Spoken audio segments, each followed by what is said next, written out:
Welcome to the Hour of Truth. Now going up under the acronym of HTM.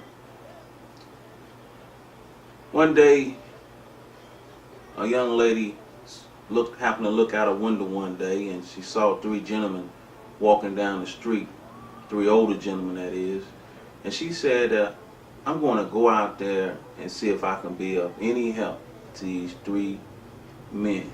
So she went out and she invited them in for dinner, and they kindly asked, ma'am, is your husband home? And she said, no, he's not home. He said, well, we will not come into your home unless your husband is present.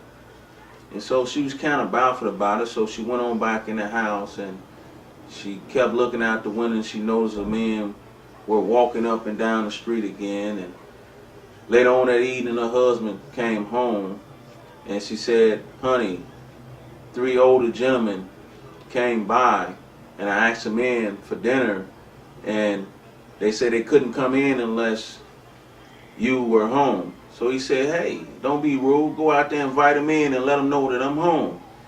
And so the young lady went out and she asked them to come in, and they said, hey, look, we can't come in together. And she said, why not?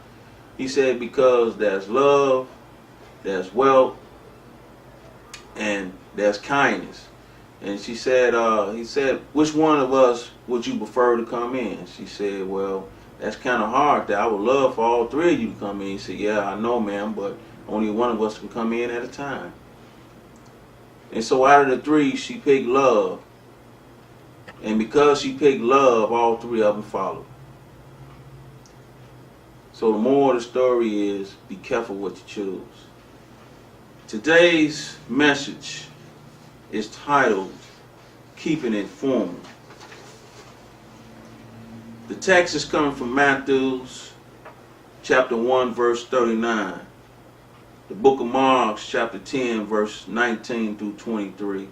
1 Corinthians chapter 15, verse 1 through 3.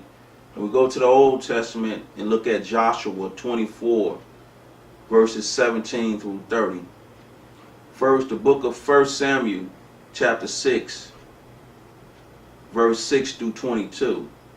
The book of Deuteronomy, chapter 21, verses 1 through 15, and 15 through 16. Joshua 24, 19 through 20. Ecclesiastes, chapter 1,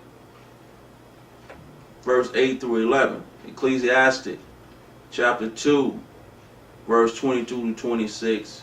And we go to the same book of Ecclesiastes, chapter 5, verse 6 through 9. The book of Revelations, 12, 4 through 6. And the Queens of Egypt, part 1 and part 2, by Dr. Samuel Aaron. Today's message, Keeping It Formal, is close to my heart and has been causing me a incredible amount of pain for the past 2 years now. This ministry has been in existence since 1991, formerly under the name of United Diversity of Health and Services, up until 2008 when we changed the name to the Hour of Truth Ministry. So how's everyone doing today? Let's say it together. Kept by the power of God. Kept by the power of God. I hold many renowned titles given by men. I had been called a fool, in which I played the part to the fullest. Some called me dumb, and I performed it the way I understood it. I also have been called selfish, so I have had to ascend to the occasion. Finally, men have stigmatized me as being crazy. I have found this one to be very difficult to overcome. Once a person has been stigmatized, they use it for leverage in such a way as not to be held accountable for his or her actions. But ladies and gentlemen, I am here to tell you that I have made it to the highest mountaintop. God has truly blessed me as being one of his elect. I have been down in the depths of hell. I have fought against demons and